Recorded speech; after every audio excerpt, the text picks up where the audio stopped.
బొట్టు కుంకుమ ఎందుకు పెట్టుకోవాలి? ఎందుకంటే పాయింట్ వద్ద ప్రశాంతత చాలా అవసరం. అప్పుడే ఏకాగ్రత ఉంటుంది.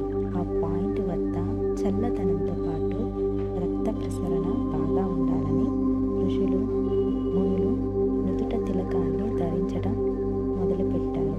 అంటే స్త్రీలు తన కనుబొమ్మల మధ్యలో ఉన్న ఆ పాయింట్ వద్ద బొట్టు పెట్టడం వల్ల ఏకాగ్రత వలన వారు తమ మనసుని అదుపులో చేసుకోగలరు, ఉంచుకోగలరు అని అలా సాంప్రదాయాన్ని పాటించారంట. అలాగే చురుకైన మెదడు, పనితనాన్ని కలిగి ఉండేవారు ఈ పాయింట్ని సంస్కృతంలో అజ్ఞ చక్రం అని అంటారు.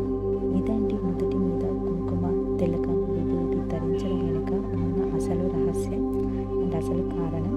అందుకని ఆడవాళ్ళు కంపల్సరీగా బొట్టు, కుంకుమ ఏదైనా సరే పెట్టుకోవాలి.